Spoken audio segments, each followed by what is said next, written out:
Hi everybody, this is Bill Cloud of Shoreshing Ministries and Jacob's Tent Fellowship. Wanted to take a moment and tell you about a very special event this December. It's our Hanukkah event. The theme is Shine Your Light. The dates are December 26th through the 28th.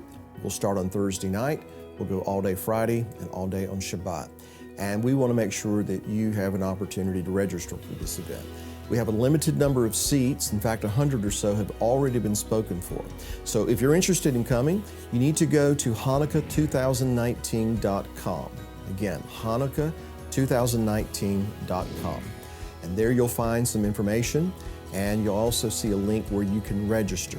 This will take you to an Eventbrite page that hosts our event, and there you can purchase a ticket. There is a nominal registration fee involved, but that's simply to let us know that you're very serious about coming, because as I said, we have a limited number of seats. Now joining me is going to be my good friend Brad Scott of the Wild Branch Ministry and Halissa Elwine of the Creation Gospel, and leading praise and worship, of course, is our own Brandon and Melody. And we want to see you there. So once again, go to Hanukkah2019.com to register. You can also access registration through BillCloud.com, through our itinerary page, or through jacobstent.org. So December 26th through the 28th, we hope to see you there. Shalom. All right, so we left off, whenever it was, 2 or 3 weeks ago, before Sukkot.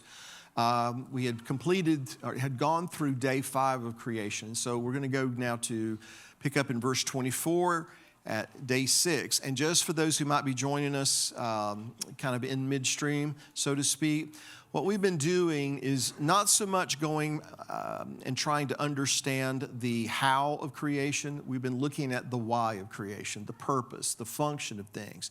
And as we go through this, we look at patterns that we see in the scripture and things, for instance, the whole idea of the Creator separating and dividing comes to us from the very beginning when He divided the light from the darkness. He divided the day from the night. He separated the waters that were above from the waters below by establishing a firmament. And so there is a concept that's introduced to us in the beginning that the Creator separates things or sets things apart. And once those things are set apart, then they function in their purpose. And so that's just one of several concepts that we've looked at. But again, we're trying to glean more about the why of creation rather than the how of creation. So in Genesis chapter 1, verse 24, begins day 6, it said, God said, let the earth bring forth the living creature. That Hebrew term is chayat. It's a derivative of the word chai or chaim. Let the earth bring forth the living creature after its kind, cattle, creeping thing, and beasts of the earth. So he mentions cattle, which we assume is to refer to what would become domestic animals, creeping things, reptiles, those kinds of things. The beasts of the earth is believed to be the wild animals.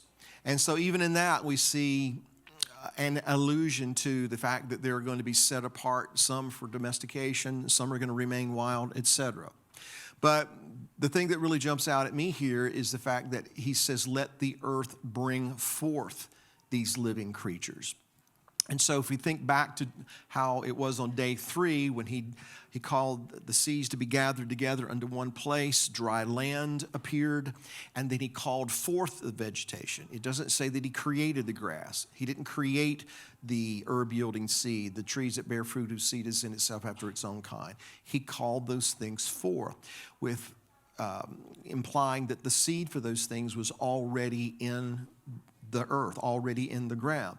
And so here again, there is this hint that when he created the heavens and the earth in Genesis 1:1, that was everything that would be the building blocks were already there. And so he's calling these things forth. And so looking at the concept there and applying it to our lives, here's what I see. that you and I, who were formed and shaped from the dust of the earth, when we were born again of the incorruptible seed, it is my belief that when we were born again, if we were sincerely and genuinely born again, then everything that we were going to need in order to become the man or the woman that the Creator called us to be is in that seed. And as we go through our life and we find ourselves in certain situations or different situations, there are seasons in our life that He calls forth things. He calls them to come out and to manifest in our life. Perhaps we've always just glanced over those times. At least there's been seasons in my life that I have. But in retrospect, I can look back at different places in my life and I say, boy, that's when my life really turned a corner there. That was something very significant that happened in that particular day or that season. And I can see how He called things forth. And maybe you've got those kinds of situations in your life. But again, the principle is here that at the appropriate time, just like in the creation account, He calls things forth. And then when it comes forth, and it begins to bear its fruit and begins to manifest. In verse 25, He saw that it was tov. He saw that it was good. And so backtracking again a little bit, the word tov. And I'm going to go to this board, Brandon. I'm going to try anyway. All right. Do I? Well, I didn't think I did. But let's see. All right. Let's try it now. The pencil's not working again. I'm using my finger. It's not working. All right, let's see. Well, my finger nor this is working, so none of it's working. All right, well, I'm not going to use that then. All right, so the word tov. I was going to try to use some Hebrew here. Do what? He's coming. All I'm doing, man, is trying to write on it.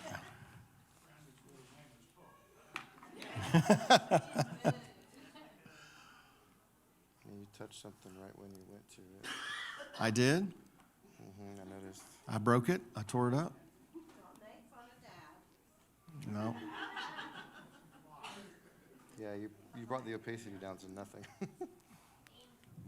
Okay. That's why.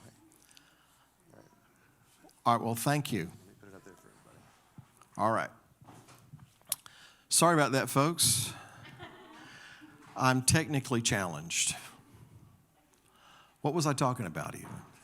Tov. All right. So we're going to backtrack. And as soon as He allows me, I'm going to write this word. There we go. All right. So it's tet. That's a letter that our Hebrew class hasn't learned yet. All right. And that's the cholom. And it's vet or bet. But it's the word tov. So it's translated good. But here's what it really is saying. That, for instance, when He called forth all these living creatures from the earth and they began to manifest on the earth and He said, ki tov, it is good. What He was saying is that it's where it's supposed to be and it's doing what it's designed to do. That's why it's good. So He moves on from these creeping things, the beasts of the earth and the cattle. And then let's go to verse 26. And He says, so now let us make man in our image, after our likeness, and let them have dominion. So one of the things that we want to address here real quick is the idea that it says, let us. Because that has been the source of a lot of consternation for people about what does that mean. Of course, I'm going to try to choose my words carefully here. We believe that there is one God. He is echad. We don't believe in multiple gods. But we do believe that the one and only God is within His rights to manifest Himself however He sees fit. And so we understand that sometimes it's expressed as the Spirit of God, and we understand that the Word became flesh and dwelt among us, and He walked this earth as the Son. So we believe that there is one God. So what does it mean then when he says, let us make man in our image? Here's one argument.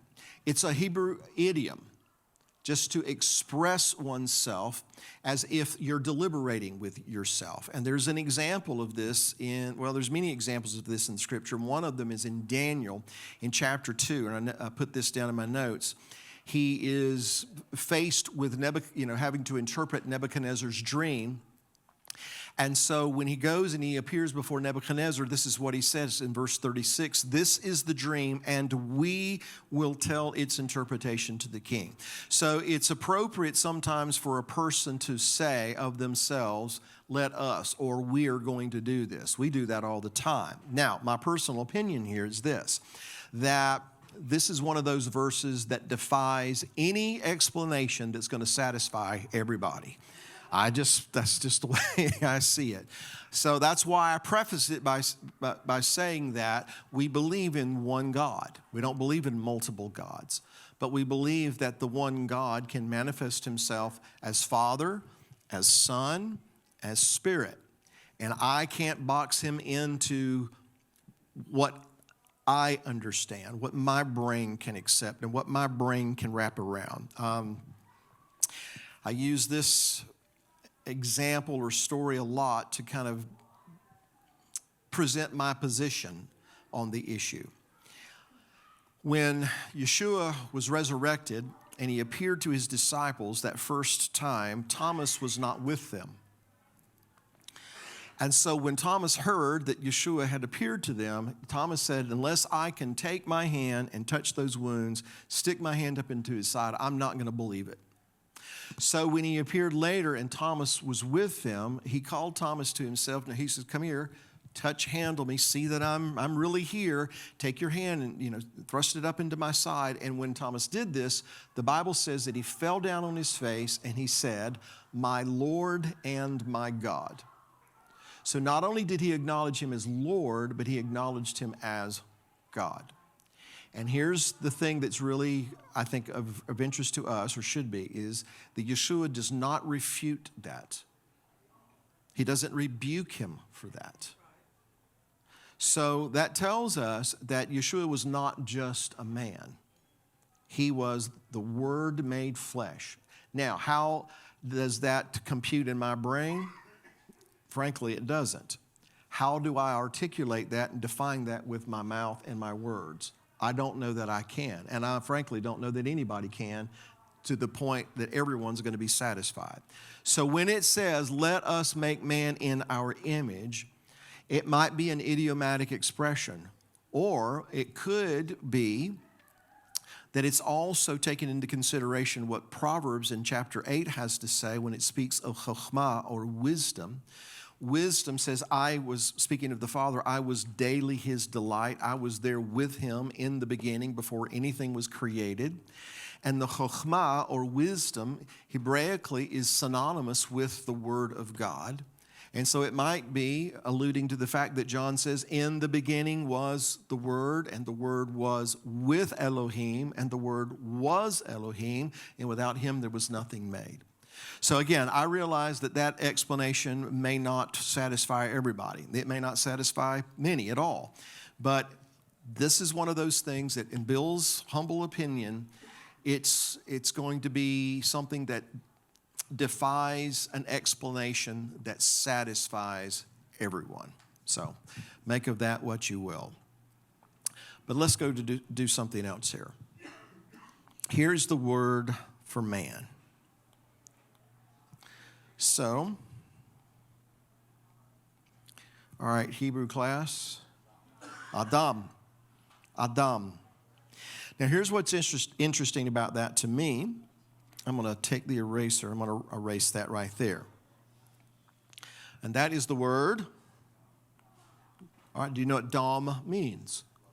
Blood. So, dam is the word for blood. And so what we have is, in the word for mankind, when we take the aleph, and aleph phonetically is aluf, and aluf is the Hebrew word for master. So when we take the letter that is emblematic of the master and we attach it to the word for blood, the end result is Adam, or mankind. Because what is mankind? And especially when you compare it to the beasts of the field, the creeping things, the birds, the fish, and all these other things. Mankind is where heaven and earth come together. We're made from the dust of the earth, but he breathed the breath of life into his nostrils, and he became a living nephesh, a living being. So mankind is a fusion of heaven and the earth. And here's something else. It's kind of a footnote, and some people don't like these kinds of things. I think it's very interesting. I'm going to take the aleph away again. So what we have here is the word dam, or blood. Well, I did it again, didn't I? And every Hebrew letter has a numerical equivalent. And the dalet, which is this letter right here, it has a numerical equivalent of 4. The mem, this is a mem safit here, it has the numerical equivalent of 40. And so when you take those and put them together, you end up with 44. Now, it's my understanding that when a human being is conceived and is formed, that there are 22 male chromosomes, that are 22 female chromosomes, and I think that's the right terminology. But then there's that one that has to be the determinant, whether or not it's going to be male or female.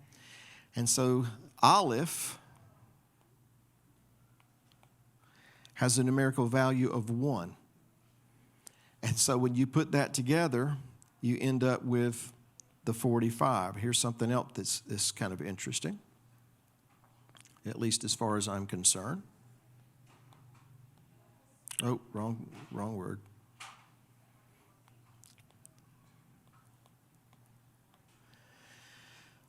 What's that word? Which means father. We call him Abba. Abba is the more personalized version, possessive of Av, or father. And this is the word Em, and that's mother. Again, every Hebrew letter has a numerical equivalent. Here, that's 1 plus 2 is 3. This one is 1 plus 40, which is 41. And you add 41 and 3 together, you get 44, which is the numerical value of dam, or blood. And so it's just kind of hinting at this relationship that mankind has with the Creator in participating in his creation, because when mother and father come together, the end result is this right here. That's a dalet here. Yeled. Yeled is child. So the numerical value of Yud is 10, the Lamed is 30, and the dalet is 4.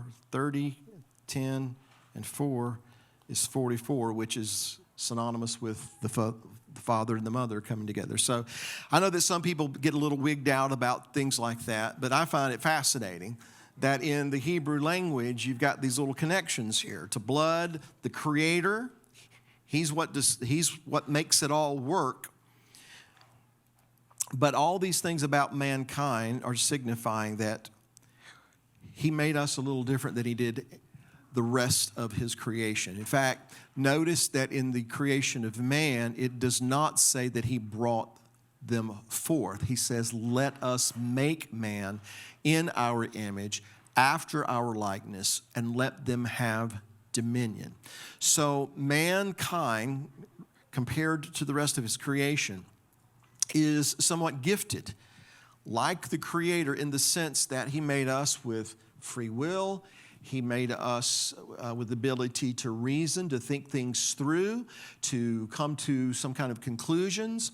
And we, like him, can take things that he has created and we can make things from them. We can think these things through. This brother back here is in construction, so he does that all the time. You know, he takes something that the Creator made, and then he fashions it into something else that somebody can use. So he gave us that kind of understanding, that kind of reason. And so in verse 27, it says, in the image of God created he. Now, does your translation say him or them? Him? All right, some have the rendering says them, right? Yeah, all right. Well, in the image of God created he him, some render it them, male and female created he them.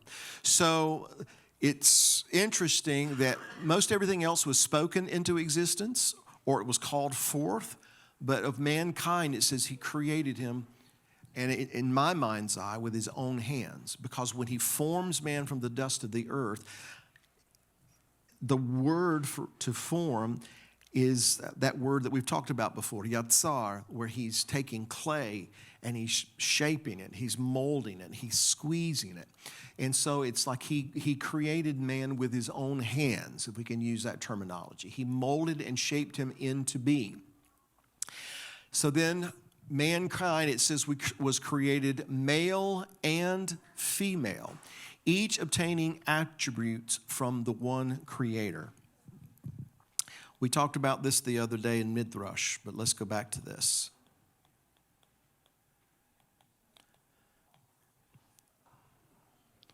Elohim. When we are first introduced to the Creator, we are introduced to Him as Elohim. All right? Now later on, and not too much later on, we are going to be introduced to Him as Yod-Heh-Vav-Heh, the name. Some people say Yahweh. Some people pronounce it other ways. But it's His personal name, which I don't want to get too far off track tonight. But what Yod-Heh-Vav-Heh is believed to be is a combination, maybe that's the best word, a combination of the verb to be in its past, present, and future tense. All right, let me go here real quick. Hayah, to be. When Moses said, who shall I say sent me? Tell them, Ehyeh asher ehyeh. I am that I am, or I will be what I will be. And so it's the same, comes from the same root word, to be. So the idea is that the name Yod-Heh-Vav-Heh is this verb here, hayah, that it's been combined in this name to represent the fact that he was, he is, and he will be. He just exists because he exists. But it's not that he used to be, and today he is, and tomorrow he will be. It's that he was right now. He is right now. He will be right now, because he is not limited to time as you and I are. Time is something that he created for our benefit, but he exists outside of the confines of time. And so from our point of view, he was, but to him, it's as if it is. He is, and he will be. So that is the belief behind Yod-Heh-Vav-Heh. But let me get back on the main trail here. Elohim is how he is first introduced to us, and Elohim is written in the masculine plural form of Hebrew. So masculine, that's to denote power, strength, judgment, discipline, those kinds of things that are typically attributed to male. But Yod-Heh-Vav-Heh, this name here is written in feminine form. Not all the time, but many times when you see the letter He at the end of the word, it is signifying that it's written in the feminine form. And so Yod-Heh-Vav-Heh is written in the feminine, which is to denote things like nurturing, caring, mercy, long-suffering, motherly instincts, those kinds of things. And so he rules with that, what we would call masculine attribute. He rules with that feminine attribute. So we shouldn't be surprised that the Creator tells us through Moses that when he created mankind, he created them male and female. He created them with male attributes. He created them with female attributes. But all of them come from him. He is the source for all. Now, there's a rabbinic adage that I'll add to this. that says that if the Creator were to rule the universe strictly as Elohim, then there would not be a universe to rule for very long. Do you understand why? All right. But if he were to rule as Yod-Heh-Vav-Heh, there would be chaos. Do you understand why? Because people exploit mercy, don't they? They take advantage of your long-suffering and your good-naturedness and your willingness to forgive, don't they? Okay. So he has to rule as both Elohim and Yod-Heh-Vav-Heh. Right? So when he created mankind, he created them male and female. And so those attributes that we ascribe to femininity and masculinity come from the one and only Creator. I'm tempted to go into something here. And I'm just weighing how wise it would be in my mind. But later on when we get into Genesis chapter 2, remember it's not good for man to be alone, right? So I'm going to make him a helpmate, Ezer Kenegdo. And he caused man to fall into this deep slumber, and what did he remove? He removed a side. Most render it as rib, but the Hebrew word zad is a side. And so there are those who speculate, we'll use that word. There are those who speculate that when man was made, he was made male and female with all those attributes. And that when the Creator caused him to fall into that deep slumber, he removed a side from him. And what side did he remove? The feminine side. And then he presented the woman to the man to become one flesh. It's an interesting thing to consider. I'm not sure how far off into that I want to go, but it's just something that's it's always been kind of interesting to me. But let's get back on the main trail here. All right, Genesis chapter 1, verse 28 says that God blessed them and said, be fruitful and multiply, fill the earth and subdue it. And so there's several things that I want to get into here. Mankind was to have dominion over every living thing that moves upon the earth. And the Creator blessed them, and he blessed them with this command, not necessarily to fall in love with one another. He blessed them with the command to be fruitful and to multiply. Now, don't think that I'm suggesting that we shouldn't love one another as husband and wife. I think that's a very important thing to have. But here's why I'm saying it, is because our culture today believes that marriage is all about love and that's the function of it. When in reality, according to the Creator, the function and the purpose of marriage is to be fruitful and to multiply, or let's put it this way, to propagate life. And when this element is taken out of the equation, then you can develop this mindset that as long as I love someone, then I should be able to be married to them. You understand where I'm going with this? All right? Same-sex marriage. Well, who says these two people that are the same can't love one another? I'm not arguing that. Maybe you do. But you can't argue with me that if you're two of the same and you love one another and you decide you want to be married, you can't tell me that that's equal to what the Creator established in the beginning, because it isn't. It's not equal. It never will be equal, and here's why. Because two of the same can't produce life. It's biologically impossible. Now, we can try to skirt around the issue. We can adopt. We can have surrogates. We can, have all this synthetic thing. But two of the same are not going to be able to produce a baby. It's not going to happen, and therefore it is not equal. So that's why I wanted to bring this out, because unfortunately, there are people in the body who are buying into the mindset today that who are we to say that those two can't love one another? Who are we to say that those two can't be committed to one another for the rest of their life?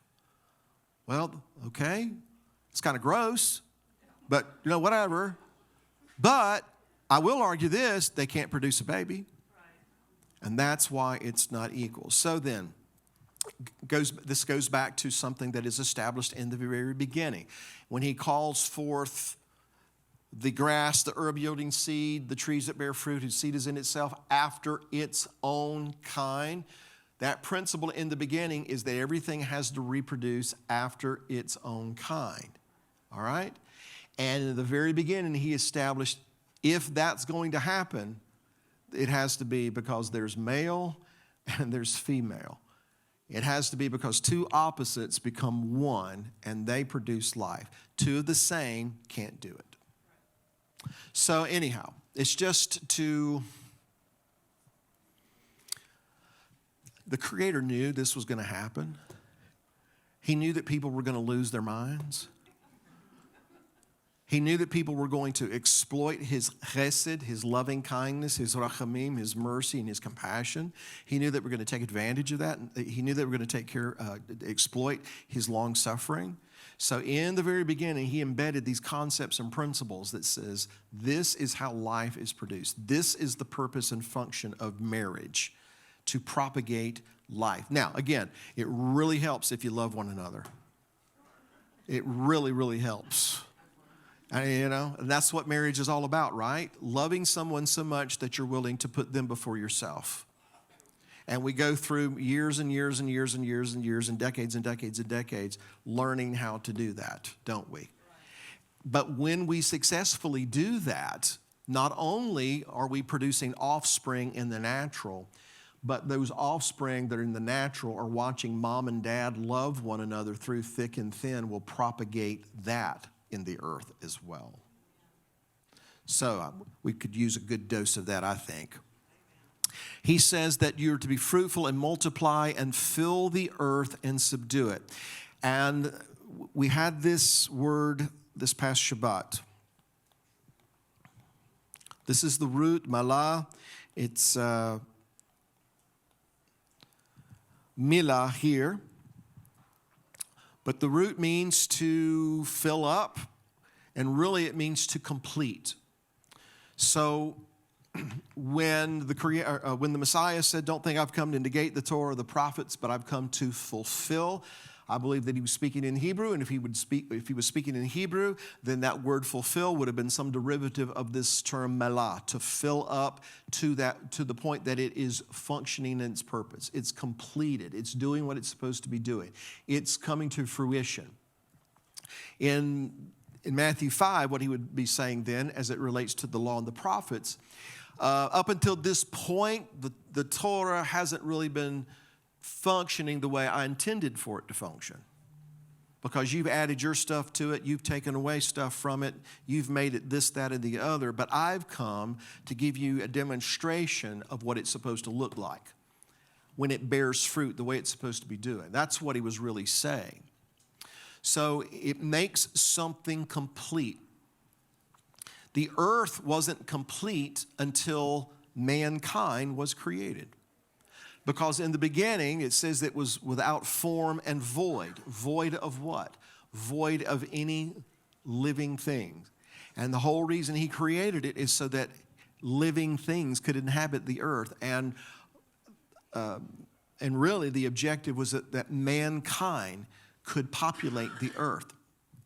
So mankind is what makes it complete, so to speak, functioning in its purpose, but mankind has a role to play in that. Husband and wife have to be fruitful and have to multiply. So the earth was designed to be inhabited, and I would say to be specifically inhabited by his people. I don't think that it was ever his intention that there were to be tares growing in his field. It was always his intention that his field be filled with wheat. Who sowed the other seed? It was the adversary who came under the cover of darkness while men were sleeping. An enemy has done this. It was always his intention that his field, the earth, be filled with his people, which is why at the end, when the New Jerusalem comes down, who gets to go into that city? Let me rephrase the question. Who doesn't go into that city? Those who are corrupt, those who lie, those who are outside that relationship with him, they don't get to go into the city. So again, the earth was designed to be inhabited, and more specifically by his people, which we, in my notes here, are called the good seed. And again, the wheat and tare parable, I believe, gives us and shares with us that that was his intention from the beginning. Now, if the word mala or milah means to fill to where it is complete, it's functioning in its purpose, then we could make the argument that the earth has never truly functioned according to the Creator's original design. Maybe outside that little window of time that we have in the beginning before man fell. But since then, it certainly hasn't fulfilled its purpose or functioned the way the Creator wanted it to function. And why do I say that? Because the earth is supposed to be filled with his people. There comes a day when the whole earth is full of the glory of God as the waters cover the seas. There comes a day when his people are filling the earth and it truly functions according to its purpose and design. All right, moving on. Verse 29. See, I have given you every herb-yielding seed and every tree in which is fruit for food. And so in this verse, the Creator is giving mankind a similar diet to that which he gave to the birds and to the animals. And we understand that in the beginning, or this is my belief, it seems to be borne out by Scripture, that in the beginning, animals didn't prey on one another. In the beginning, man didn't go and kill animals for food or for sport. All this is after the fall. In fact, as far as I can see, mankind doesn't eat flesh until after the flood of Noah. So what does this imply? Well, it may imply that before the fall, and certainly before the flood, that mankind ate a plant-based diet. Vegetarians, which is why I've said for many years now, eat your cow now. Well, and here's why. Because everything is going to be restored back to the way it was in the beginning. If all things are going to be restored, if everything's going to go back to the way it was in the garden, like I said, eat your cow now, because later on you may not be doing those kinds of things. Anyway, that was no extra charge. I just thought I'd throw that in there. All right. In verse 31, it says that God saw all that he had made, and it was very good. In fact, that is tov meod. It was not just that it was in its place doing what it was designed to do, but it was tov meod. It was really good, very good. Everything was functioning according to his purpose. Everything was working. Everything in the house that he built was doing what it was supposed to be doing. Just like the different components in the tabernacle, when it all come together and his presence was there, then it was truly functioning the way that he had intended that it would do. And so it says in verse 31, and there was evening and there was morning the sixth day. And so now here's what I really wanted to get into. Going on over into chapter 2, the Sabbath. It's 10 minutes after 8. I hope that y'all can hang with me another 20 minutes or so. Verse 1 of chapter 2, it says, "In the earth, thus the heavens and the earth and all the host of them were finished. And on the seventh day, God ended his work which he had done, and he rested on the seventh day from all of his work which he had done. And then God blessed the seventh day, sanctified it or set it apart, because in it he rested from all his work which God had created and made." This is the history of the heavens and the earth when they were created in the day that the Lord God made the earth and the heavens, before any plant of the field was in the earth and before any herb of the field had grown. For the Lord God had not caused it to rain on the earth, and there was no man to till the ground. But a mist went up from the earth and watered the whole face of the ground. So I want to spend a few minutes on these first 2 or 3 verses. And this verse 1, want to look at the phrase, "these things were finished," implies that he's done, it's perfect, it's complete, everything is as it should be. But the root word that is translate finished is interesting, because that root word kala, let me write it for you.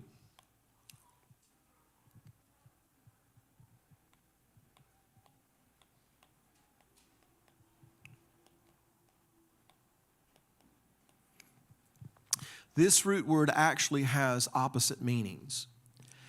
Sometimes it is rendered as destruction, and sometimes it's rendered as perfection, which is kind of weird, isn't it? That the same word would mean destruction and at the same time perfection. Now, here's a very profound thought. There's no such thing as partial perfection. It's either perfect or it's not perfect. So here's what we're getting at. To attain perfection, other things, those things that would impede perfection, those things that would be faulty, those things have to cease to exist if perfection is going to be attained. And so here is how we get the idea of destruction being synonymous with perfection in this word. So all of the things that would prevent perfection have to be destroyed in order that perfection may be attained. So then, when all was finished here, the void that we see in the very beginning ceased. The formlessness that we see in the very beginning ceased. That was no more. It was, quote unquote, destroyed. Do you understand where I'm going with this? And so because those things ceased, those things, if you will, were destroyed, that is how perfection is attained. The baby growing in the womb is not perfected until the purpose of the womb has ceased. Right? Because as the child is developing in the womb is serving its purpose, it's functioning the way it's supposed to, it's giving life to the child, it's providing protection for the child. But when the mother's water breaks and it's time for that child to be born, the womb, its function has to cease if the perfection, as it were, the child being born is going to happen. Because if the child stays in the womb past that time, then what happens? The womb becomes a tomb, right?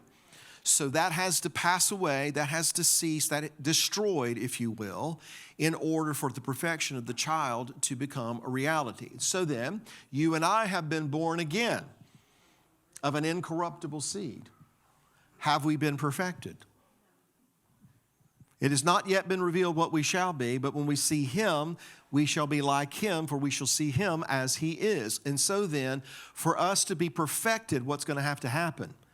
Mortal is going to have to put on immortality. Corruption is going to have to put on corruption. This is going to have to be destroyed if we are going to be made perfect.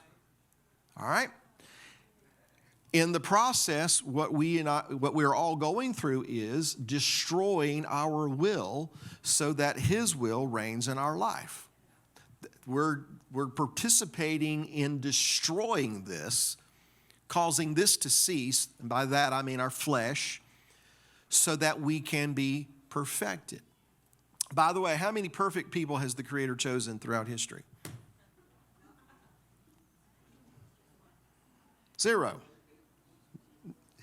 Yeshua, yeah, but he kind of stands in his own category, wouldn't you say? Right, I understand, but he's kind of in his own category, all right? You know, he's the Word made flesh, all right? But of mankind, how many perfect people has the Creator chosen? Not one. However, what we see through Scripture is that he always perfects those that he chooses. How does he do it? He puts them in situations whereby their flesh, their will, their desire has to cease. It has to be destroyed so that they can attain that perfection. So our old habits have to be destroyed. Our old thought patterns have to be destroyed.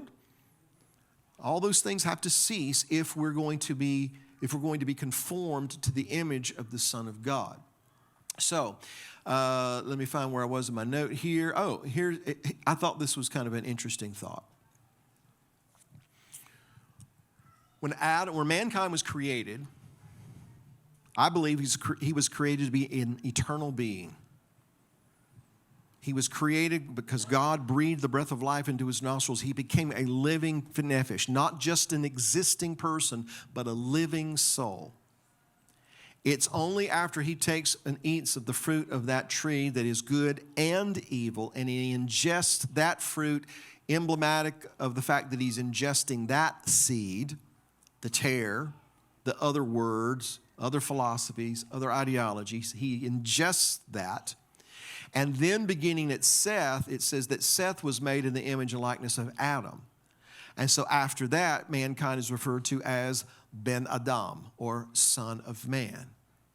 But we were born again of the incorruptible seed, so that we might become, as John puts it, what? The sons of God. So as we're going through this process, what's happening is that other seed has to be destroyed. It has to stop producing its fruit, and that good seed, it needs to produce its fruit. So all of this is bringing me to this point. It says that God completed his work on the seventh day, and he ordained Shabbat. So that we could argue then that the goal of creation is, it goes past the creation of mankind. And the goal of creation is the Shabbat and all that that represents. The Shabbat represents the perfection, if you will, and because it is the cessation of the creative process. So it holds great purpose. We all agree with that, right? Because we get together every Shabbat. Why? Because he rested from his work, and so every week we get together as a memorial of the fact that he is the creator. He rested from his work. We get together and we honor him as the creator of the universe.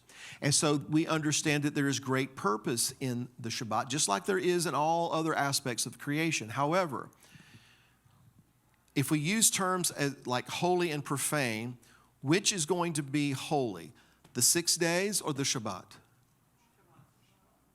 That was an easy question. It wasn't a trick question, y'all. We're looking at me like he's setting us up for something here. No. Shabbat, we just read, he blessed it and he sanctified it. He set it apart. He made it holy. And then he turns around to us and says, remember the Sabbath day and what? Keep it holy. Literally guard it as holy. Protect it. And keep it set apart from the rest of the week. Why? Because the rest of the time, that's when you work, that's when you go out and toil, that's when you create, that's when you make. But just like I rested from my creative process, on the seventh day, you cease and desist from all your work as well.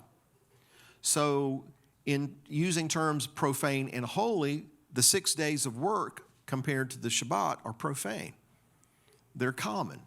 That's why at the end of Shabbat, those who observe Havdalah, and they take the lights and they extinguish the light and the wine and they smell the spices and they acknowledge that we're leaving Shabbat and we're going back into the rest of the week. Havdalah is to distinguish the holy, the Shabbat, from the profane. So here's the point. The word kalaf, it means destroy and perfection one at the same time. To attain perfection, other things have to cease or be destroyed, as it were. If Shabbat is going to serve its purpose, then guess what has to cease? Again, not a trick question. Work. Everything that he gives us those 6 days for has to stop if Shabbat is going to be the perfection that he intended it to be. What happens to Shabbat when we drag stuff from Friday over into it? We've profaned it. We've desecrated his intent and his purpose for it. That's the design. That is the ideal. Now, I realize that some people, and in particular, look, we don't live in a culture that's conducive to doing this the right way. We're trying to figure this out the best we can. And sometimes we stumble and fall in this. And I know that some people, they don't have any options. Sometimes they have to work. I get that. But what we're talking about is the purpose, the concept, the principle that is contained in the Shabbat. It is a pattern for that if perfection is going to be attained, if the Father's purpose for creation is going to be attained, then there are those things that are going to have to cease and desist. And Shabbat is that which he puts his seal upon. It's the seal of his creation. It testifies to the fact that he is the creator. And as we know, it's a sign between he and his people. So I want to take that and then go over to this other point. Shabbat is a pattern as well. It is a pattern in the sense that it looks into the future prophetically. Because one day, this ceases to exist. This ceases. Our toil, our labor here ceases. Because there will come a day when the Messiah will rule and reign. The Torah shall go forth from Zion and the word of the Lord from Yerushalayim. And His will, His authority, His sovereignty is going to rule over the earth. And for that perfection to be attained, guess what has to happen? All other kingdoms, all other governments, all other nations, all other sovereignties, all other authorities have to cease to exist. They have to be destroyed. The kingdoms of this world have become the kingdoms of our God and of His Messiah. So, we're in the 6 days, as it were, now, in the common, the profane, those things that are not necessarily set apart.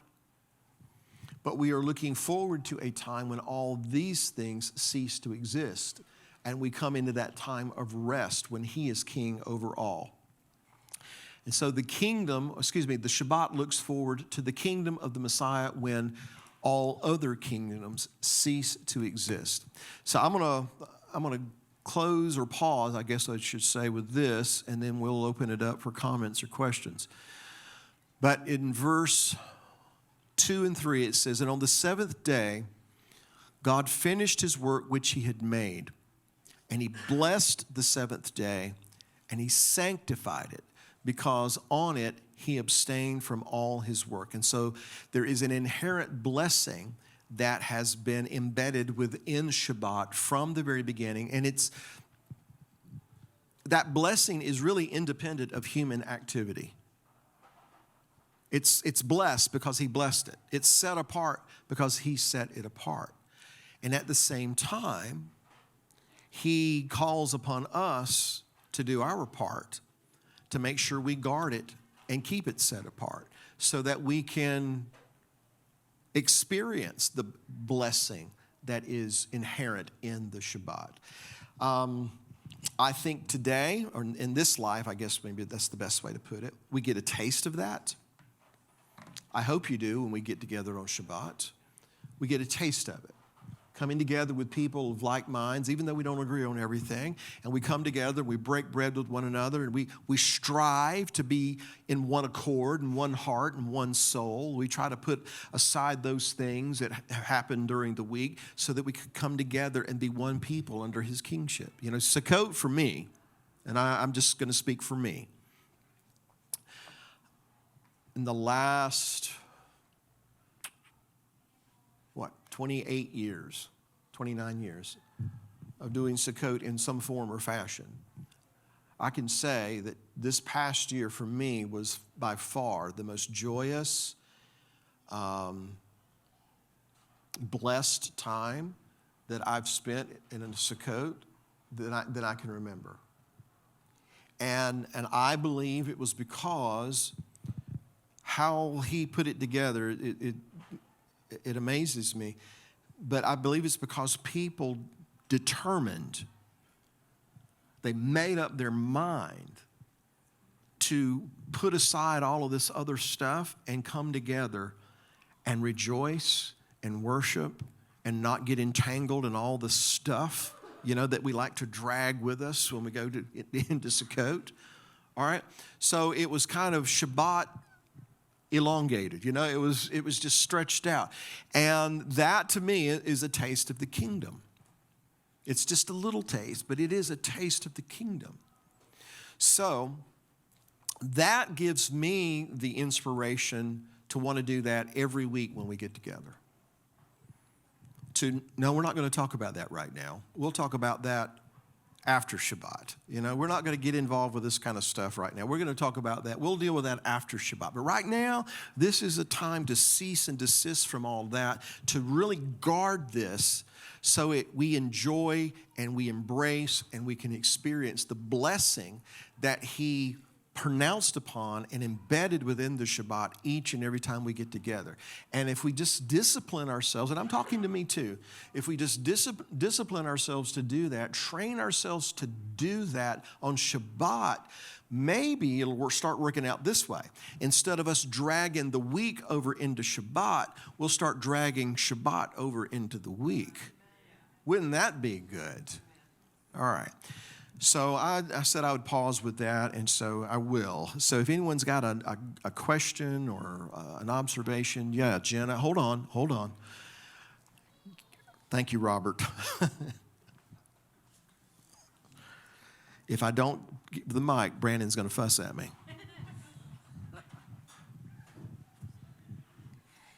So my question is, when God was walking in the garden with Adam and Eve in the cool of the evening, that was still considered holy, right? That was, or is that, I mean, because it wasn't profane. It was holy, even though it wasn't the Sabbath.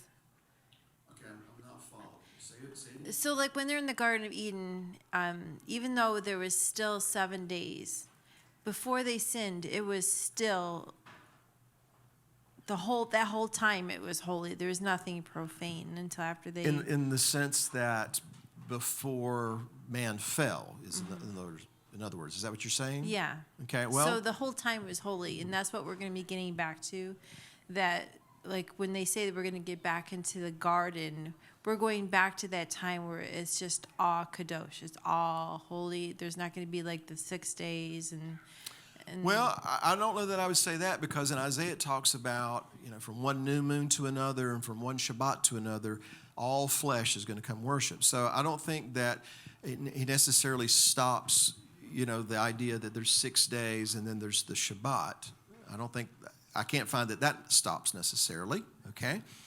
In fact, Isaiah kind of hints that kind of continues on.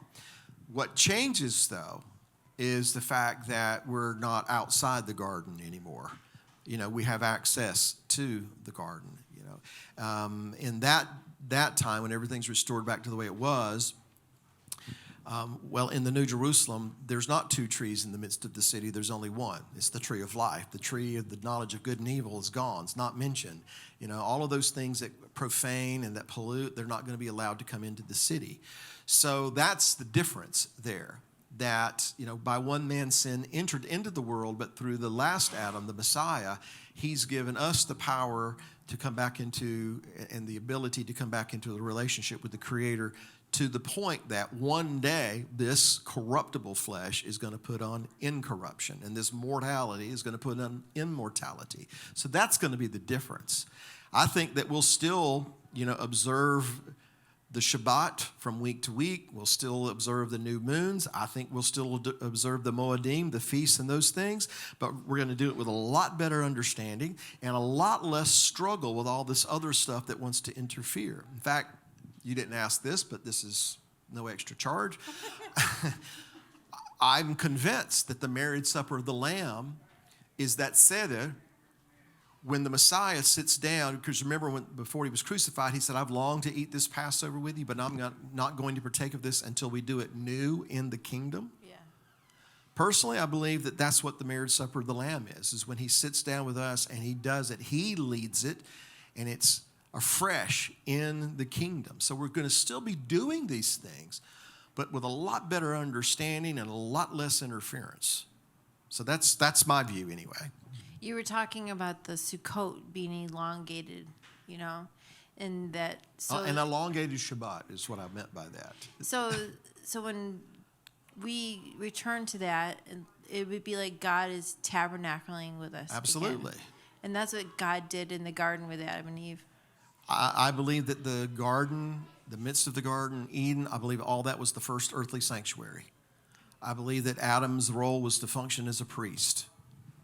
And so the Creator comes down and he communes with him in that breezy part of the day, in the afternoon, the time of the afternoon prayers. And so, yeah, going back to that kind of an experience where, there's no need for the sun or the moon. The Lamb is the light. There's no temple because he's the temple. God dwells among men. That was the whole reason for the sanctuary in the first place. Let them build me a sanctuary that I may shkanti, that I may dwell among them, is how it's rendered for most of us, but literally it means dwell in them. So that's always been his desire, and that's what we're going to. That's the perfection, if you will, all right?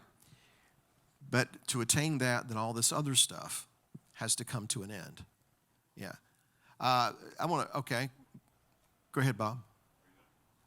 I had a thought, but I can come back to it.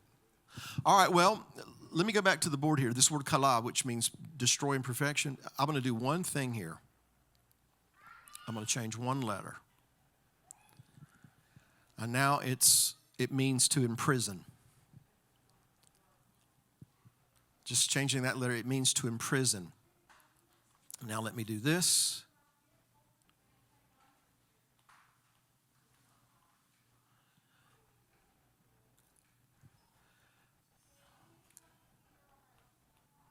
I hope I spelled that right. I'm going from memory here.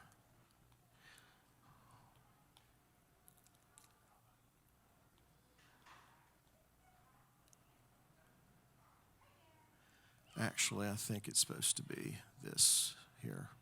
Pardon me.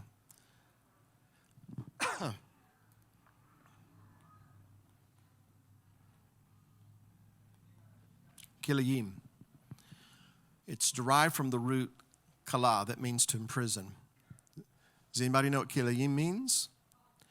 It's the forbidden, it speaks to the fact that you're not to sow your field with mingled seed.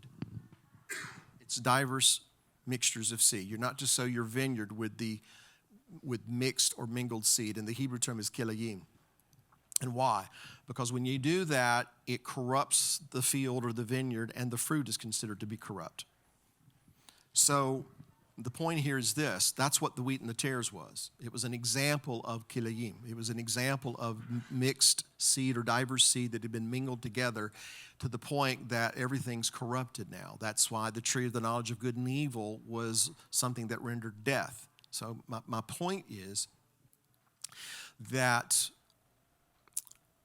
this is what has to be destroyed, because to some degree that's what is still within you and me. One day Peter was saying, or one hour Peter was saying, you are the Messiah and the Son of the living God. And a few hours later he was saying, you're not going up to Jerusalem to be crucified. And remember what Yeshua said to him? Get behind me, Satan.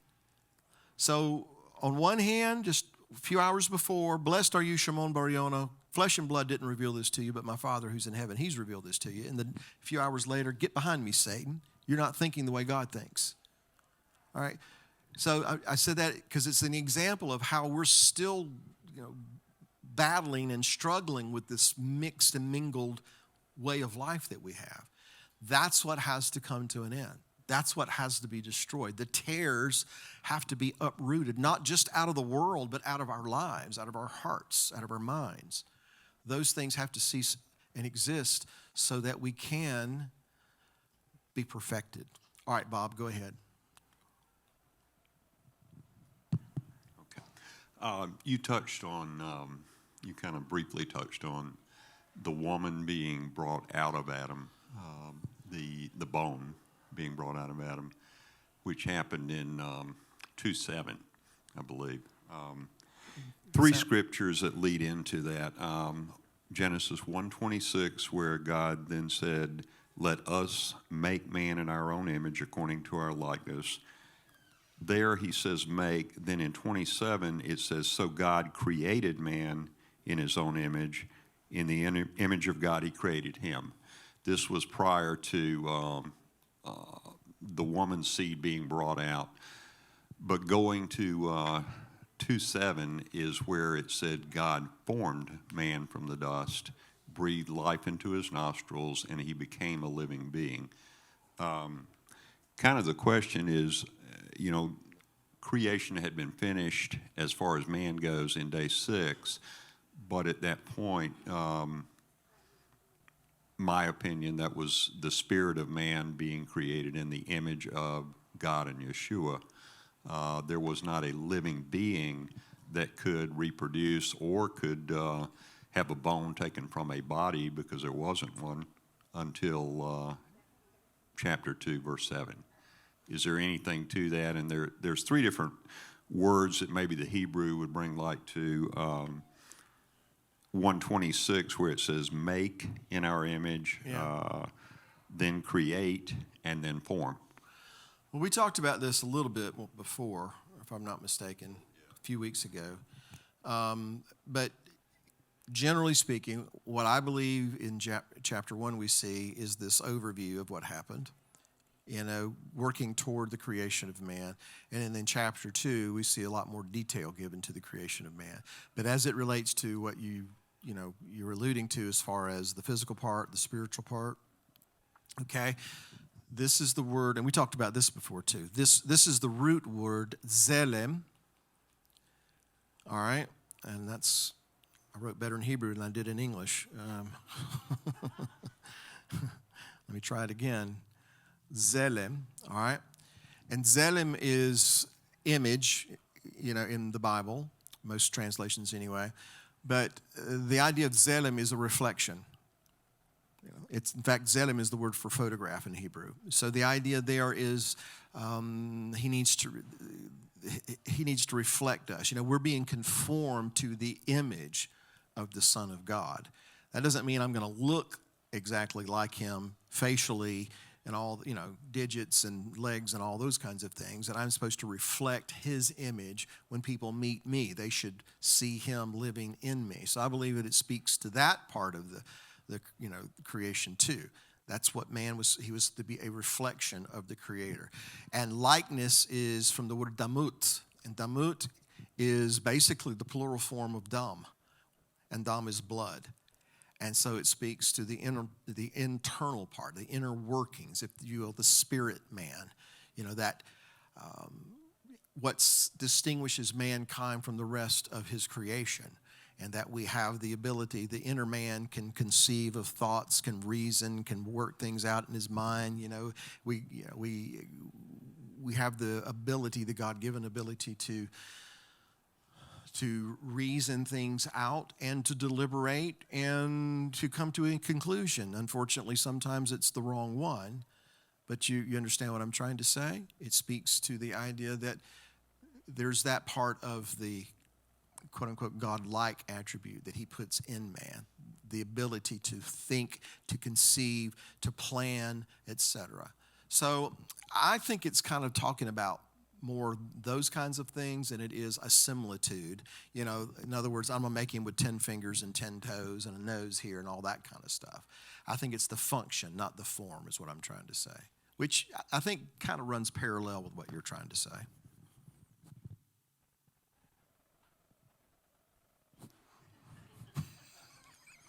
Or not. Mike. You were talking about two men could love each other. They can even. No, wait a minute. No. I said that they said. That's what I said. Let's get this straight, Bob.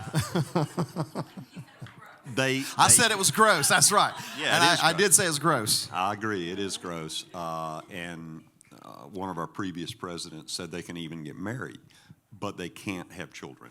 They can't reproduce.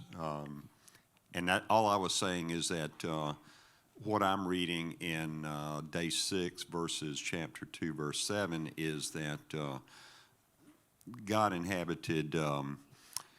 When he created the plants, he did it in the form of seed at the heavens and the earth. He said it was already there. Okay. He simply had to bring it forth. I believe that he created man in the form of seed, spirit, and then in 2:7 is when he spoke the plant of man into existence. When he actually formed, in other words. Right. Okay. It was there. It just hadn't sprouted. Okay. I'll ponder that. I'll meditate on it.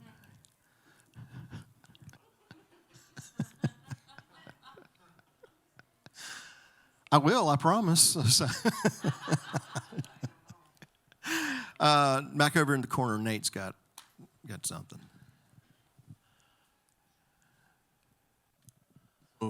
I believe you touched on it.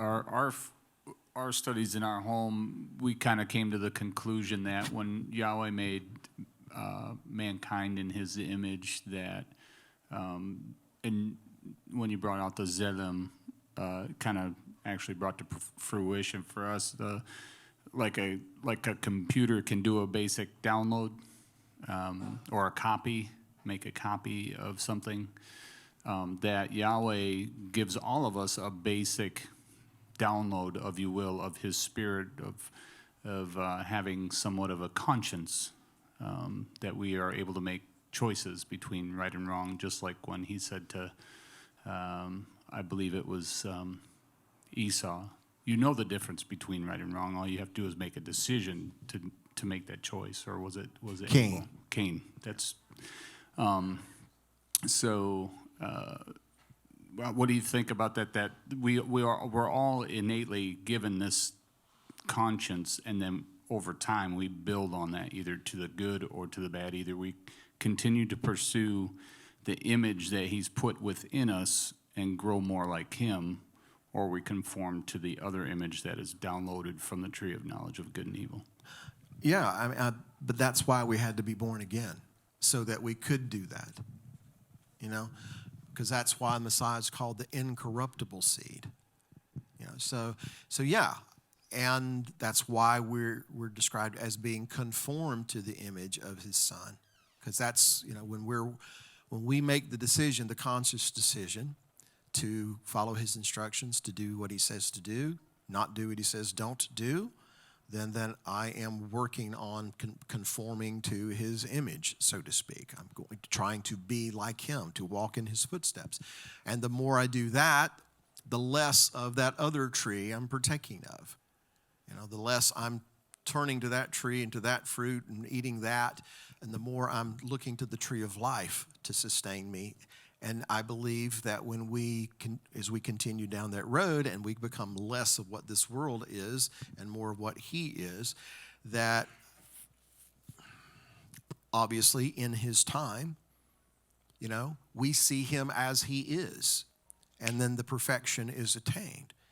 But I don't think that it's going to be, and this may not be what you're getting to, but this is what pops into my mind.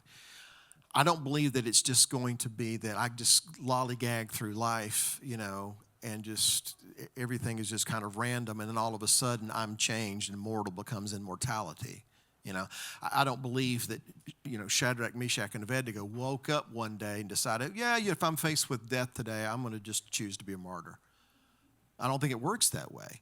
I think it has to be that we've made these conscious decisions previous to that, you know, months, years, you know, of making those right choices according to the pattern that He's given us in His Word, and, you know, the fact that He puts His Spirit within us to lead us into all truth, you know, to teach us His truth, and that when we,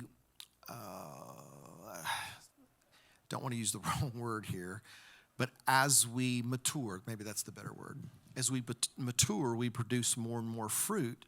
It's fruit that it's propagating that good seed, you know, and we partake less of this. And so we come to a place that we overcome by the blood of the Lamb, the word of our testimony, and we love not our lives even unto death. Because that's what that other tree is representative of, what we want to do. It looks good to me. I want to try it. I want to experience it. And, you know, and we get, if we have too much of a diet, you know, too much of a steady diet of that tree, that's what we're going to end up looking like. So I rambled a little bit, but I agree that He gave us that conscience, if that's the word. He put that in us. Mankind went against that in the beginning, the first Adam, and he brought sin through what that first man, sin entered the world. And mankind struggled with that, failed at that, but that's why the Messiah came, so that we could be born again and have the power. And that's the key. The Greek term is dunamis. You know, we get the word dynamite from that word. That we can have the power to become the sons of God. Yes. As he was saying that, just brought to mind something I had to do.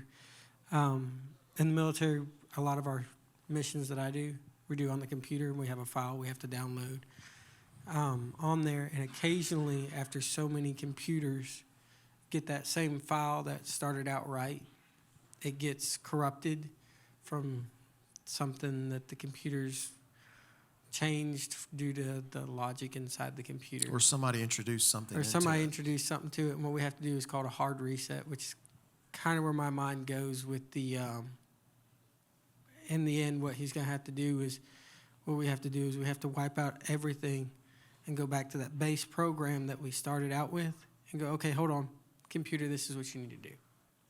Retype in the base program, and then the computer goes, okay, now I get it. It's just kind of like we call it a hard reset. It's just, okay, hold on, something got wrong in some of this. Wipe it all off, start with the image we know is right, retype that in, and now the computer can figure out what was wrong and fix it. There's so many things that come to mind as you're saying that. One thing comes to mind is we have to look unto the author and the finisher of our faith. You know, we have to keep our eyes on him because that's the authentic, that's the original, that's the real deal. And so that's whose image we need to be conformed to. But also what popped in my mind as you're sharing that is that's kind of what, in some ways, that's what we're all doing. You know, we're rebooting.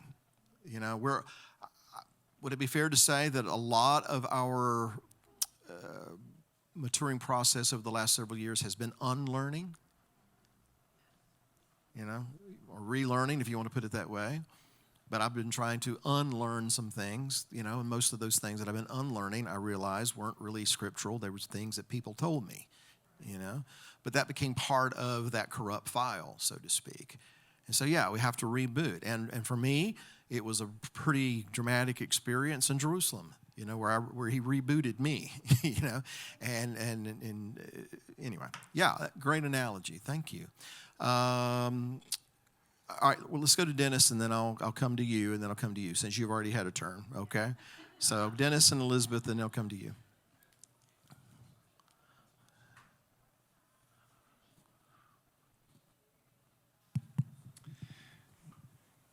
In two different verses, it says, in verse 26, God says, let us make man in our image, according to our likeness. And then in verse 27, God created man in his image, and in the image of God, he created him. My thinking is, what attributes, particularly from the male standpoint, can we contribute to the character, the personality of God? And I'm thinking in reference to, you know, I'm a male, so, you know, I've struggled with my identity because society as a whole doesn't affirm male. It actually No, we're toxic, as I understand it discourages these us days. to be a man, Yeah, I agree. to lead, to be strong, to be creative. I mean, these things, I'm not saying these things a woman can't be, but as a man, if we don't have a father to help us through these things, we become an adult very confused. And I'm thinking in the sense of, you know, man likes to be adventurous.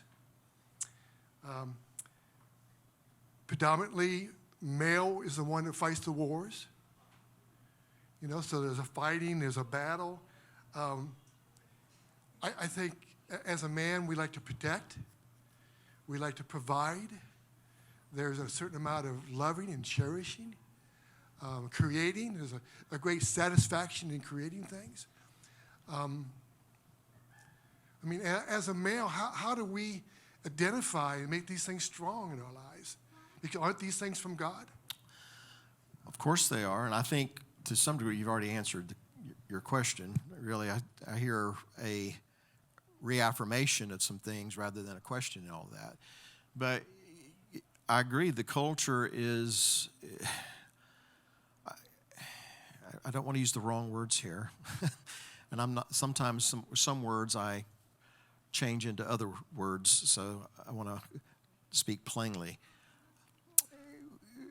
They're trying to make us into women, you know, in some regards, because it's almost taboo to have these or to demonstrate, you know, masculinity today, you know.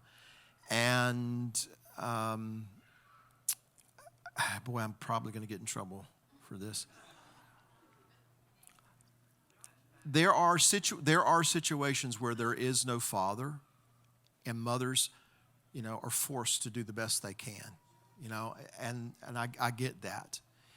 And sometimes it turns out okay, but a lot of times it doesn't. And as you said, that boy, and even the girls to some degree, but that boy particularly, without the father or without a strong father, you know, will be a very confused person. And you know, I'm speaking in a general way here. How many of those boys have turned to another male in the wrong way? You know, and it just kind of propagates that bizarre and perverse behavior because there wasn't that strong male leadership in that role. And I realize there's exceptions to every rule. I get it. All right. How many of you remember Rebel Without a Cause, the movie? Okay. All the people with gray raise their hand. All right. All right. But if you remember in the movie, you know, James Dean has a real problem. And what's his problem? It's because his dad won't be a man. That's the core issue in the movie. He's involved with all the wrong people. He's getting involved in all these different things. He's getting in trouble. He's going to the police station all the time. And the issue is because he wants his dad to be a man. And I don't think that's changed really. And so, you know, yeah, we should be strong. We should be firm. I believe that we should be disciplinarians, not tyrants, but we should be disciplinarians. We should lead by example. We should never ask our family to do anything we're not willing to do, and that means we're supposed to be the ones to cherish, protect, guard, you know, and whatever means necessary, because that's what he gave the first man to do. He told him to take care of the garden and to work it, protect it, guard it. And the fact that the adversary in the form of the Nachash or the serpent is talking to his wife and he doesn't say anything because he wasn't out golfing somewhere. It says that she ate the fruit, she turned to her husband who was with her. You know, so why wasn't he speaking up and saying something all of that time? So this isn't a new problem. You know, this is a problem that goes back to the beginning. All right, but go back to the point.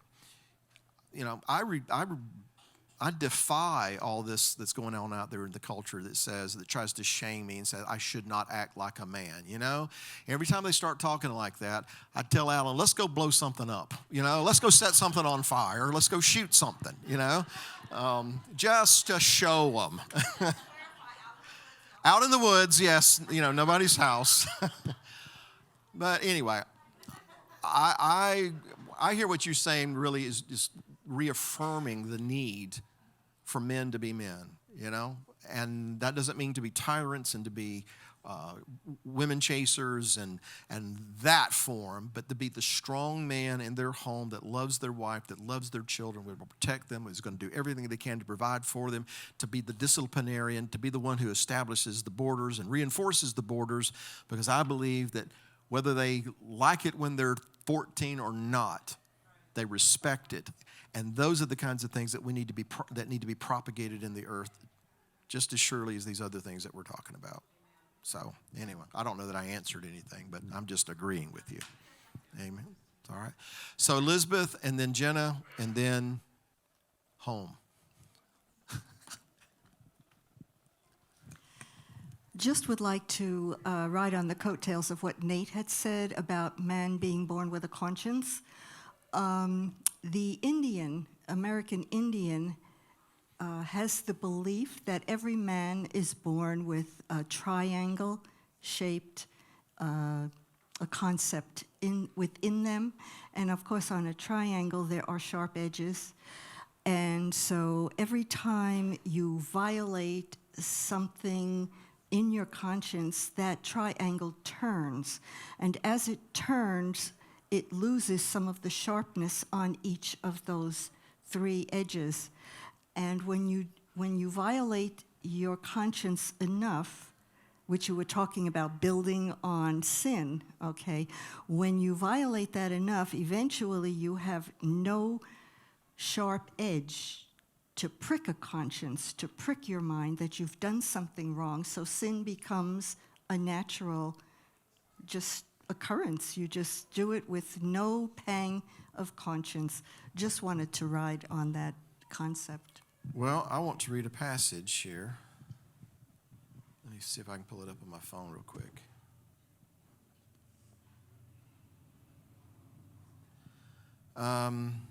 First Timothy chapter 4. Verse 1, now the Spirit speaks expressly that in the latter times some shall depart from the faith, giving heed to seducing spirits and doctrines of devils, speaking lies and hypocrisy, having their conscience seared, that word could mean cauterized, having their conscience seared with a hot iron, and it goes on from there to talk about it. So he describes that there comes a time when people basically, because of what you just said, they make the wrong decision, they make the wrong choice, they do it again and again and again. It's habitual to the point they don't really have a conscience anymore that can be pricked, to use your terminology. He says seared or cauterized. And would I be right, Nate, in thinking that something that's cauterized doesn't have a lot of feeling left? Would that be correct? Say again, I'm sorry. Right. So that's what he was saying, that people, that would become what would become of people's conscience. There's no sensitivity. There's no feeling there. So it can't be pricked anymore. And personally, I believe we're there, to be honest with you. But you and I cannot allow that to happen. You know, we have to, you know, one of the prayers I pray just every day is, Father, please help me to remain humble enough to hear your voice, even when I don't like what you have to say, you know. And quite frankly, most of the time, I don't like what he has to say, you know, because he's continually, you know, working on something here. But so we don't want to fall into the trap of ignoring him to the point that our consciences are seared and cauterized. Jenna? You were talking about the hybrid seed, and it just occurred to me that a friend of mine's been teaching me a lot about gardening and seeds and stuff, and that a hybrid seed, if when you plant it, it comes up what it's supposed to be the first year, but you can't replant it and get the same thing. So I was thinking back about the seed, and I was thinking back to the garden, and you'll have to follow me here because all these ideas are going through my head, that there's the tree of life, and then there's the tree of the knowledge of good and evil. That sounds like a hybrid seed to me. So if you eat from that, there's death in that tree, because that is what that tree is. It's a hybrid. So God wants us to eat from the tree of life. If we eat from the tare tree, you know, and it says from the beginning that, you know, the enemy sowed tares, and that was the tree that the Nakash was on, that serpent was, right? Am I wrong? That was the tree that serpent was at. So that was the hybrid seed. The one of good and evil, yes. Yeah, and that was the one that had it was like a hybrid. And all of my life, I was taught that tree of knowledge of good and evil, we were just supposed to obey just as blind obedience, you know, and this is what I was taught. So God just wanted to test our obedience. So he planted that tree there. And it really occurs to me that if the enemy was on that tree, then it's the enemy who planted it there to see, who are you going to listen to? So I'm not crazy after all. No, actually, I wrote a book about that about 10 years ago. Oh, this is awesome. Now see, here's my opinion. It's genetically modified tree. It's a GMO. It's something that someone paired something with it that was not supposed to be paired with.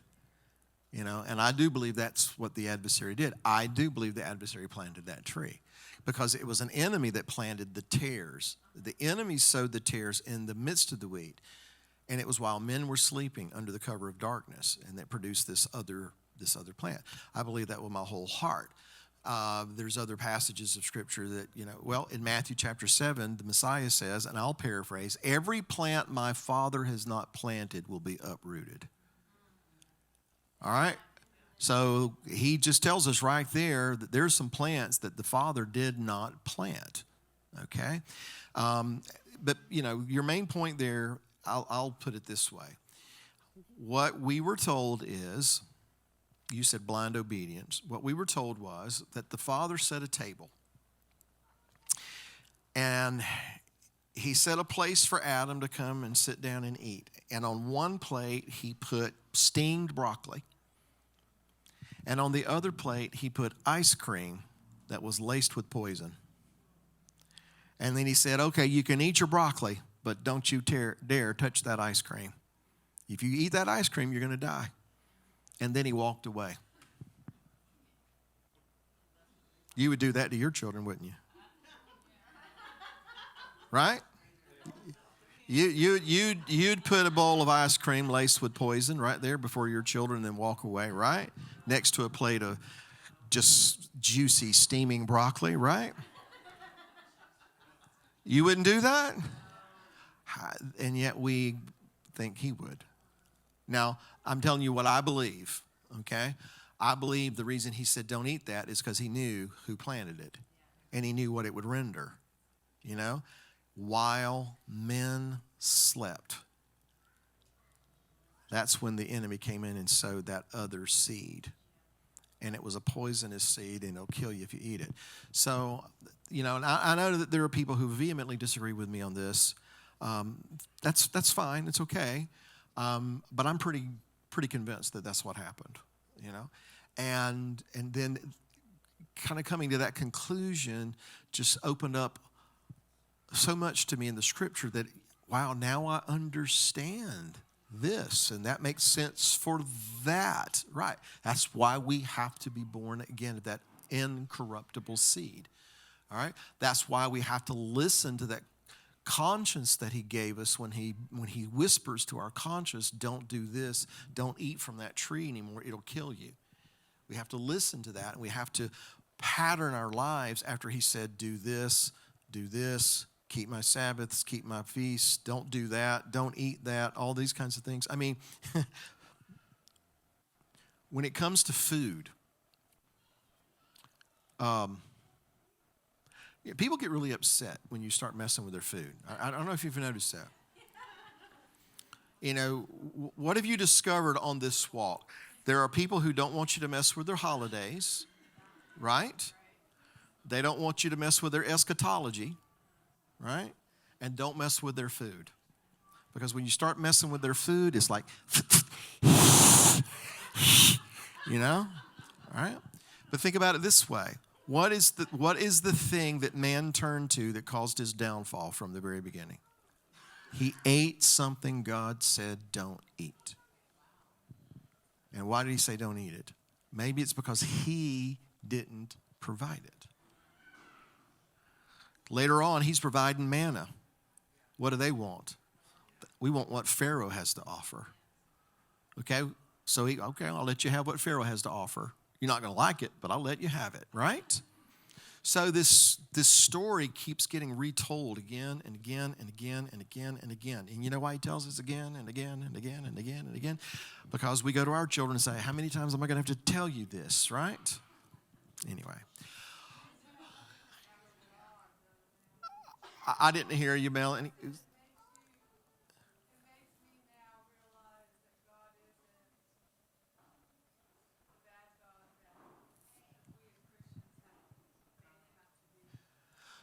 Okay, can I repeat? Yeah, I know what you're saying. I want to repeat it for the people who are watching.